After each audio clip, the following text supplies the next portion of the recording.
Managing your law practice can be challenging. Marketing, time management, attracting clients, and all the things besides the cases that you need to do that aren't billable. Welcome to this edition of the Unbillable Hour, the Law Practice Advisory Podcast. This is where you'll get the information you need from expert guests and host Christopher Anderson, here on Legal Talk Network. Welcome to the Unbillable Hour. I am your host, Christopher Anderson, and today's episode, I almost feel like drum roll, please, is about you. We're going to be speaking with high-performance coach, Charlène Gisèle. If you're wondering how to spell it like Charlene and then put an accent over the E that faces to the left. So Charlène Gisèle, about how to take better care of you. She knows the stress that this profession of ours can put on all of us and has some great insight on how we can thrive in it. Now, remember, in the main triangle of what it is that a law firm business must do, we've got to acquire new clients. We all know that. And then we've got to produce the results that we promise to them. And of course, we have to achieve business and professional results for ourselves. But in the center of that triangle, driving it all, for better or worse, is you. And in today's episode, we're going to talk about how you can thrive while still performing at a top level. Once again, my guest today is Charlène Gisèle. She is, as I mentioned, a high-performance coach. Her business is her name.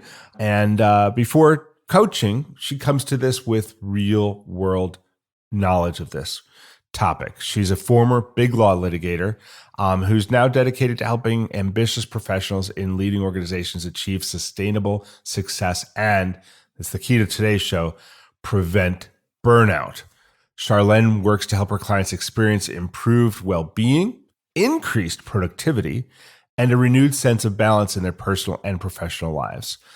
She is certified in neuro-linguistic programming, which is something that just utterly fascinates me, and I hope we'll get a taste of that today. Business health, breathwork coaching, and has combined these and her lived experience into her coaching consultancy called Charlène Gisèle. She has been featured in publications like the Financial Times, The Times, The Guardian, BBC Radio, and if you think those all sound like they might be from across the pond, wait till you hear her voice. Charlène, welcome to the show. What a wonderful intro, Christopher. I might have to reuse that. You know what? For a small fee, you can license it and just use my voice to introduce you from everywhere you go. Let's do it. Let's have that conversation after the show. Yeah, but tell a little bit about your journey. How did you come to be a coach in this field? Well, I might have to take you all the way to the time when I was a little girl. My father really shaped my ambition and my desire to be successful. I dreamt about being just like him when I grew up. And as you know, there are little girls that play with dolls and unicorns. I played in my dad's office with his paperwork. So that was the kind of upbringing that I got. Yeah. And fast forward a few years, I joined my dream law firm. I was thrilled, worked really hard, but I actually loved that rhythm. You know, everything that people don't usually like about the long hours, I liked. I liked the high adrenaline. I liked the late night. I even liked the all-nighters. That's how obsessed I was with my career. But what I didn't realize in the midst of all this action and adrenaline was the toll that it was taking on me. So, you know, I was a very young divorcee. My marriage didn't survive my very long working hours. And truth be told, I was married to my work much more than my ex-husband. I also developed chronic insomnia, general anxiety, but of course nothing that you would have seen at work, right? If you met me, what you would have seen was a successful lawyer. I was very, very good at masking all of that. And then I did more and more of that masking up until a point that my mother actually called me into the office on a Monday morning, which was very unusual for her to call, and announced that on his way to work, my father had a burnout-induced heart attack. Oh, no. And that really shifted my vision of what success looks like. And I had this epiphany or revelation that actually the true measure of success is whether or not we're going to survive it. Because you can have all the success in the world. If you're not going to be around to see it, how much success is that really truly going to be? So when I saw my father be in that state, I decided to dedicate the rest of my life to becoming the coach that I wish he had, the coach that I wish I had, dedicate myself to helping him recover. And I'm so pleased to say that he made a full recovery. Oh, fantastic. And seeing him overcome that was my guiding light for becoming the person that could bridge the gap between big law, and wellness. Excellent. That's quite a story. So how long ago did you make this shift? Over 6 years now. Okay. Wow. So I've been the founder of the company for 6 years. And as you mentioned, I didn't look for a very original name. I spent more energy on focusing on the service I would deliver than the label itself. I like to invest my energy in what really matters. Well, when you have your name, you can do that. When you have my name, it's harder because I'm not even like the only Christopher Anderson in this space. It's tough. So we have the Unbillable Hour, and we have Sunnyside Legal Services, which is my consulting. But so let's talk about this. Like, so you I think it's fascinating. Like you grew up loving the rhythm, loving the hard work, and I dare say there's a good number of our listeners who do. But there's also a good number of listeners who understand burnout, who understand feeling that way from time to time, and don't necessarily have the experience of a family member, but have experience with themselves. But before we talk about it and what the solutions or the ways, the strategies might be to avoid burnout, let's first of all talk about what it is, because I think a lot of people throw that word around without having a clear understanding of what they're talking about. So what does it mean to you when you're talking about burnout for your dad, for yourself, for other lawyers? What are you talking about?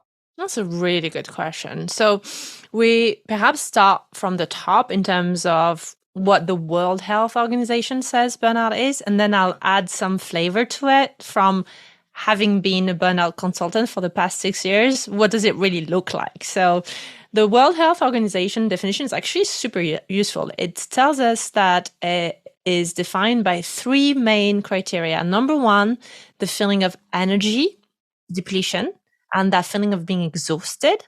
Number 2, a mental decline. So you become more and more cynical, more and more distant from your work. And number 3, a reduced professional efficacy. Mm-hmm. And I agree wholeheartedly with those 3 points.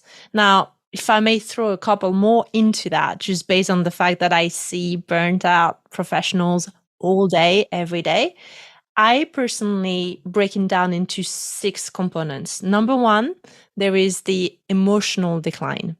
So you actually go from a place of motivated, determined, to being dreading the day, to rehearsing really negative thoughts in your head. And you're just thinking, oh, this is going to be a rough one. And you just paint a picture that's quite negative, and you dread your performance and you feel completely defeated before you even start. So that's the emotional decline. Mm-hmm. The number 2, and again, that happens behind doors. People don't talk about that because that's behind the scene, is the social cost of burnout. And truthfully, Christopher, what I see with my high-performing client is divorces are on the rise, family breakdown, loose relationship with children, guilt. Guilt is a huge emotion with social, but also isolation. So you might have a peak performer that is super extroverted, that is the rock star in the office, but actually at the weekend they isolate and they don't want to see anybody because their tank is completely empty. So I think it's important to notice that not everyone that looks the part has it together. Yeah. Then there is the professional aspect. So that I completely align with the World Health Organization definition. Your performance goes down. There is no question about it.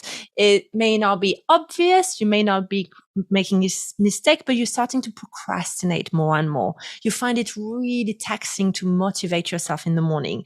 And you just don't have this je ne sais quoi, the little spark, the little passion, right? That's gone down. So that's really important.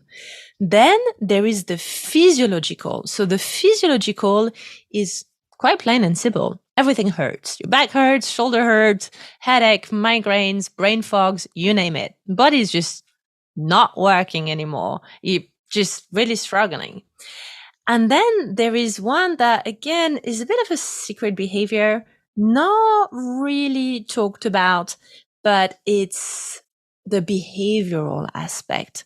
And it's that I used to drink a glass of Chardonnay, and now I'm drinking a bottle and a half. I used to have a nice home-cooked meal, and now I have 2 pizzas. I used to have a plate of fruit, and now I fall asleep to a tub of ice cream, right? So actually, your behaviors are changing. For some people, they might start gambling. For others, they might start taking stimulants. It goes into multiple shades and colors, and there is no one size fits all. But what's certain is that you don't behave now the way you used to behave before you burnt out. Mm-hmm. And then the last one that ties into the first one, but has a little different component, is the mental aspect. To me, mental is slightly different from emotional, because with the mental is what I call escape fantasies. And that's not a fantasy to go on a holiday. That sounds glamorous. Unfortunately, with burnout, it's a lot bleaker than that. It's the, I want to tap out. I want out. And of course, it's not something you share with anybody, but a lot of clients that I see during the first session, they fantasize about going missing, about not going back to the office, about escaping. And in the worst case scenario, Christopher, and this is not something that we talk about openly because it's an uncomfortable topic, but, I've had clients that I have even fantasized about taking their own lives because they really couldn't take it, right? So that's the kind of escape fantasies that I'm talking about. And that can go really deep and can be a very, very dark place to be. Indeed. So before it gets that bad, what are some early signs that people should be watching out for before they're ready to say, you know what, I'm feeling burned out? There are probably some early symptoms that might tell you you're on that road. What should lawyers be looking for in their own life? Is it among these 6 categories, or is what should they be looking for? They should do something that we're not very good at. They should listen to people they love that are telling them watch out. So if I remember, my mother warned me about my working. She was very concerned. She was concerned about my father, but of course he didn't listen. She was concerned about me, but I thought she was overbearing and nagging and annoying. Of course, all she was doing was loving me, but I didn't listen. I didn't listen to my friends that said, hey, we don't see you anymore and you don't look too well when we see you. Are you okay? And I just thought, you don't get it, do you? You don't get it.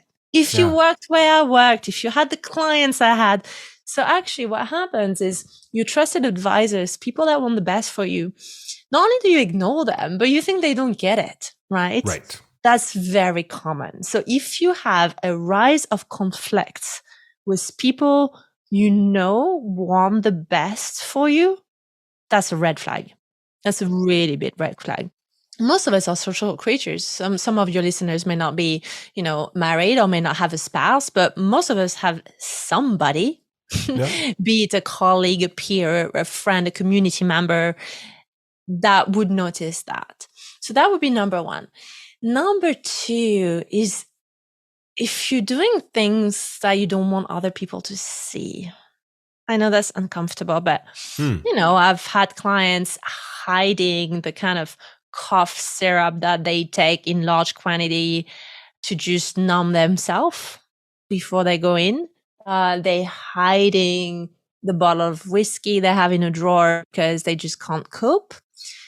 If you're doing things like that, again, in an ideal world, you don't really need secret behaviors, right? So if you're starting to do things that you wouldn't want your client to see, again, that's a tough one. If I think about my journey, my biggest secret was my insomnia. I would really look the part the following day and put a ton of makeup and put a big pot of coffee on, and I would totally hide the fact that actually I was running on empty, right?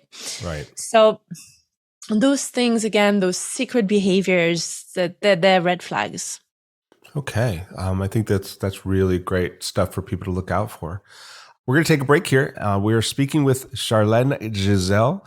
When we come back, we're going to talk about, we've been setting it up, and now everybody's going like, oh my God, I think I'm burned out. So we're going to talk about what to do about it right after we hear from our sponsors. Delegate out those tasks that take up your time. Staffy can help you with your legal, administrative, marketing, and even client-facing workload. Hiring Staffy's top-notch bilingual virtual staff means Staffy does the recruiting, hiring, and training for you. Then, if you need a change, Staffy handles it. You get to concentrate on your strategic work. Schedule a free consultation at staffy.cc. That's STAFI.cc and get $500 off with code HAPPY24. Law Clerk's nationwide network of talented freelance lawyers is trusted by thousands of law firms. Solo attorneys and firms can get help with the project-based work and also ongoing work via a subscription. Sign up is free and there are no monthly fees. You only pay when you delegate work. Plus, Law Clerk has a new app for your mobile device to help you manage the work you've delegated while you're on the go. Be sure to use referral code UNBILLABLE when you sign up at lawclerk.legal. And we are back with Charlène Gisèle. She is a high-performance coach, and her coaching company is called Charlène Gisèle. And we've been talking about burnout and what it looks like, what it looked like for her, what it might look like for you. And so we're going to turn the conversation now a little bit to strategies. I think one of the things you just said was so key, which is people will come to you and say, hey man, haven't seen you in a while, or you're working late, or, how come you don't have time for me anymore? Or you're not looking so good, or whatever. And I'm going to say because I'm going to include myself in this. First reaction is often, you don't know what you're talking about. You live in a different world than I do. I'm in my world. This is what it takes. And I'm doing what it takes. So go away with your concern. Because, and the reason I thought that was so key is what's really going on is a story I'm telling myself that in order to perform at a level of which I will be proud of what I find to be satisfactory, this is the behavior it takes. So that's the story I've told myself. So that's what it's going to be. So what are the strategies you use to help law professionals to still get that high performance? Because they want it, right? It's key to their personality. They want the high performance, but without compromising their mental health and their physical health. How do you help them do that? Well, first of all, I want to echo back what you said, because I think you just nailed it. That was spot on. That's exactly the key to unlock the problem, is to go through what created the problem in the first place. So you said it. You believe that those behaviors are the behaviors that it takes to get the success you want to have. Actually, sorry to break high performers bubble, but that is the first mistake. And that was mine. And that's the mistake that all burnt out professionals follow, is to subscribe to the common corporate law, whichever industry, I would say high performance culture that more equals more results. Unfortunately, it doesn't work like that, because you're not a machine. So you can't work like a machine. You can't just press go and never burn out. Like, that's not going to happen. So it's not about working less, but it's about changing behaviors that are going to make working more sustainable. So let's take a very concrete example. Most of my clients' strategy is, I do what I do best when I'm sat at my desk for hours. That's my zone.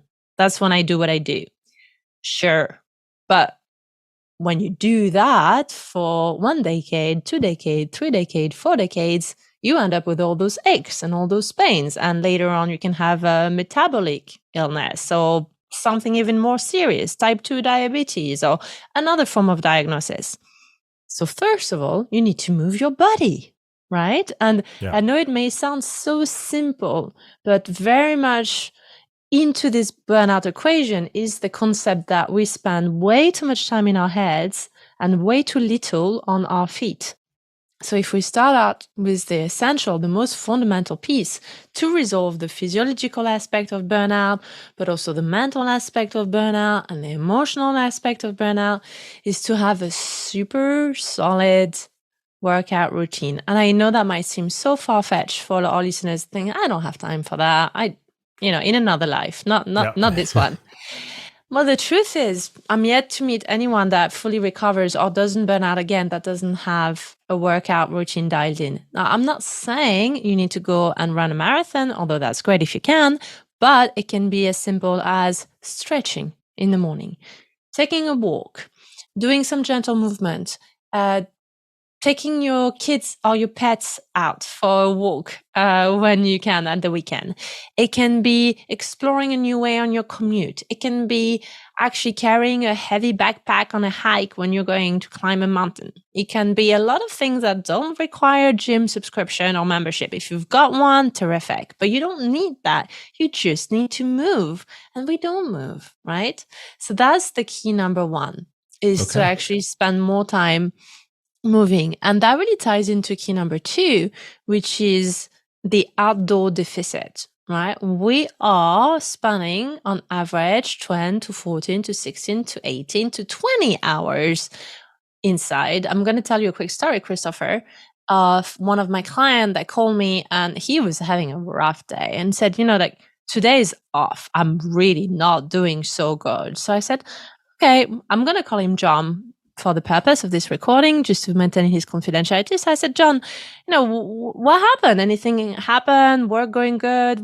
Did anything really upset you? No, I can't put my finger on it.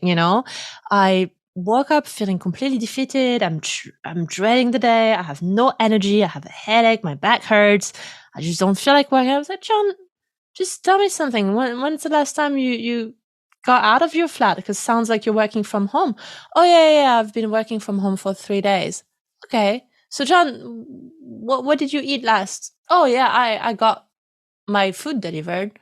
Uh-huh. And so, John, when's the last time you got out of your flat?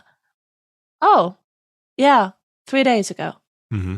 And that might sound shocking, but actually a lot of our listeners probably are in this situation. And it may not be 3 days for you listening. It may be a day, but even a day is day too much, right? Especially when our folks out there are working from home, they're not getting out. Most of my clients go from their bed to their laptop.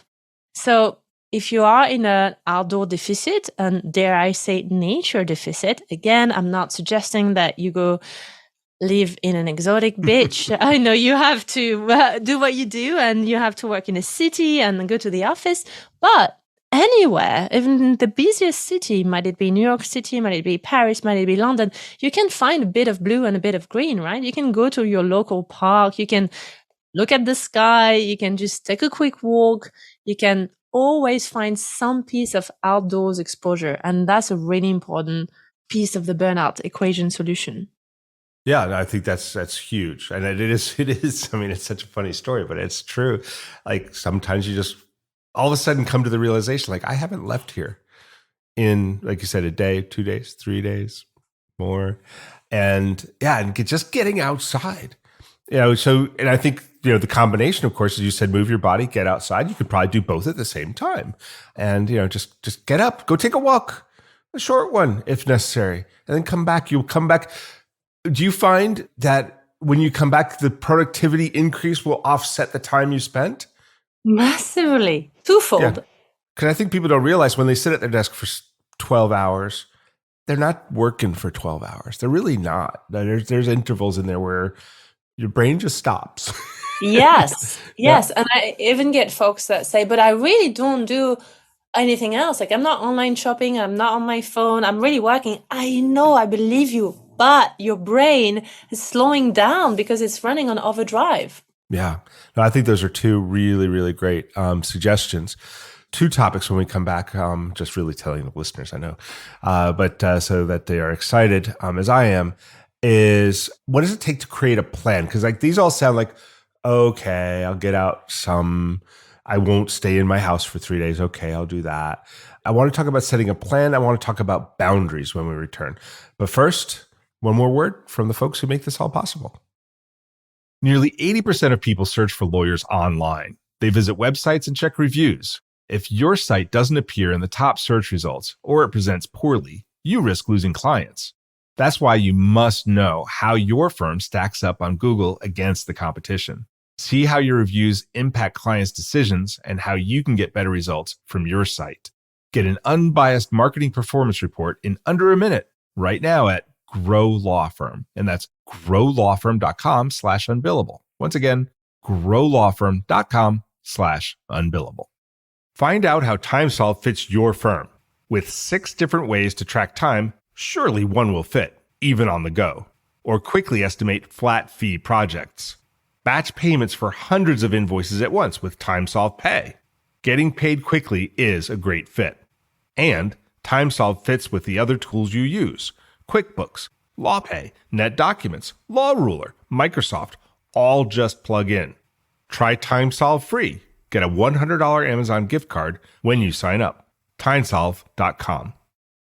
And we're back with Charlène Gisèle, and we've been talking about burnout, and we're talking about how to avoid it. And some of the very basics that we talked about so far are just move, get up, move around, and go outside whenever possible. And I mean, those sound so simple, but I can tell you from personal experience, they're huge. They're absolutely huge. And I'm sure Charlène can tell us more about it.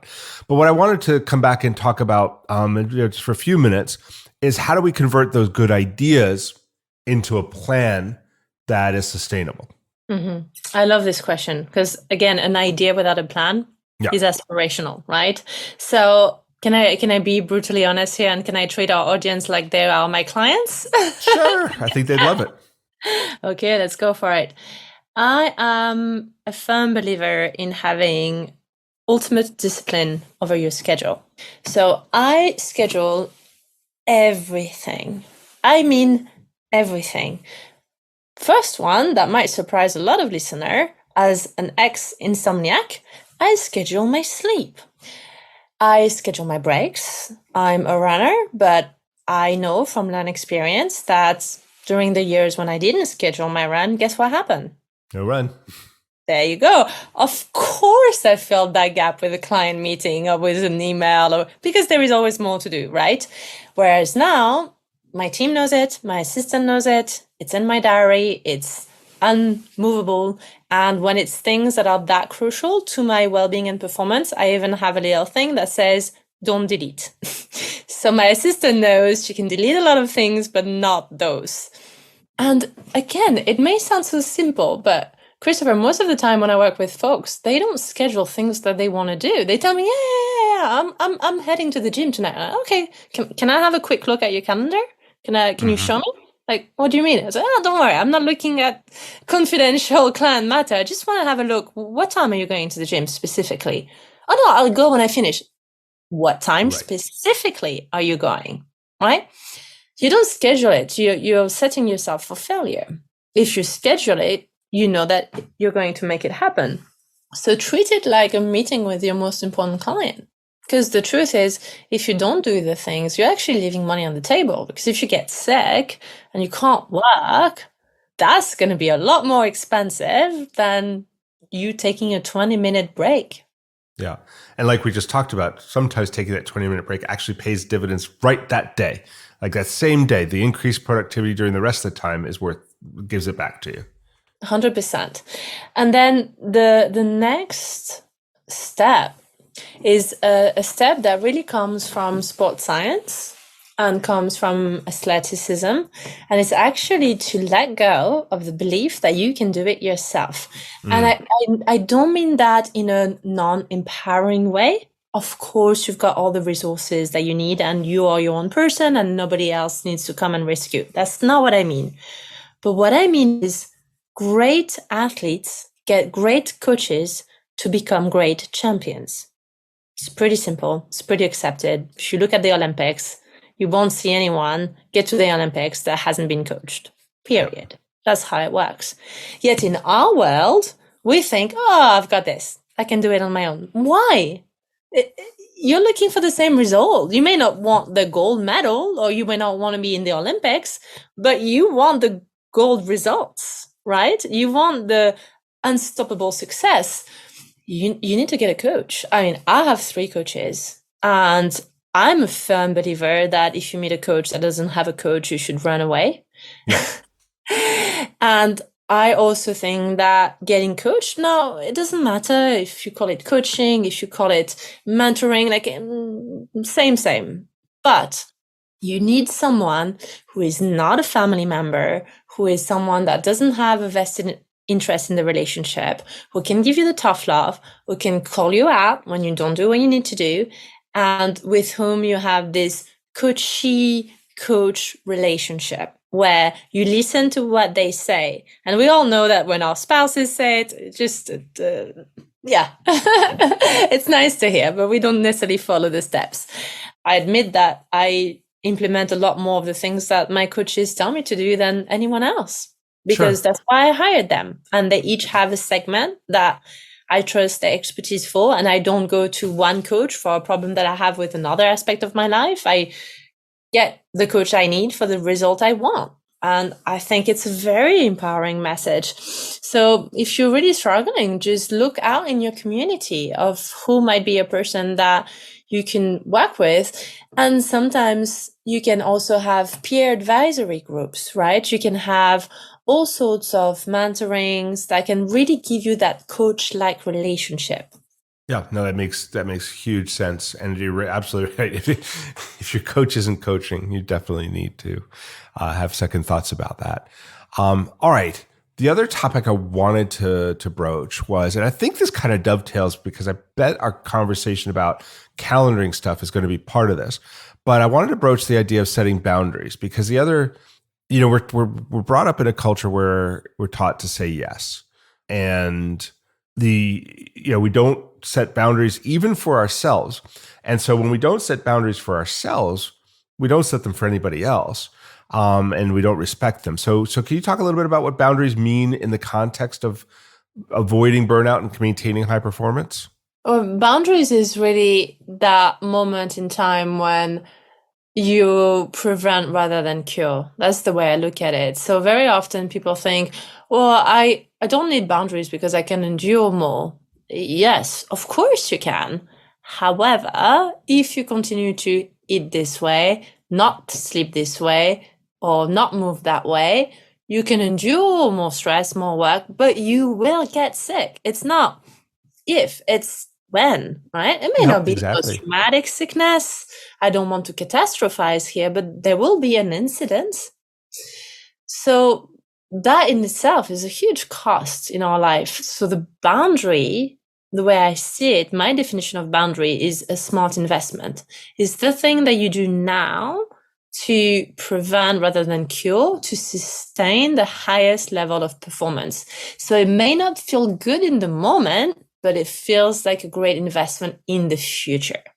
So a boundary should actually feel a little bit hard to implement. If your boundary is not hard, it's not a hard enough boundary. Can you give us some examples? Yeah, sure. So sleep. If you tell me, if I met you, Christopher, let's pretend for a moment that you're my client, and you tell me, Charlène, I've got great boundaries. I've got my sleep super dialed in. And say, okay, good. I'm glad to hear that, Christopher. So talk to me about last night. And say, oh, well, I was planning to go to bed early, but I had this one email. I just finished that off quickly, and then I watched some series and kind of put myself to sleep around about something like 11 midnight roughly. It's like, okay, so that's not a boundary. That's a loose plan, right? Yeah. A boundary should be, right, okay, so I've got this one email that I need to tend to, and I have a discipline in place, and I have a plan of action, and I have a boundary around my sleep time being midnight that night because I have a huge meeting tomorrow and I need to sleep my 7 or 8 hours. So my boundary is actually going to be, no, I'm cutting off. I'm not going to watch that mind-numbing series. I'm not going to have that extra glass of wine. I'm not going to do that one more email because that's going to cost on my performance tomorrow. So as hard as it is to turn off my laptop, to say no to one more email, I'm actually going to respect my boundary. And that's, I agree with you 100%. The first step is to respect your own. because you Yeah. can't possibly expect anybody else to respect them if you don't.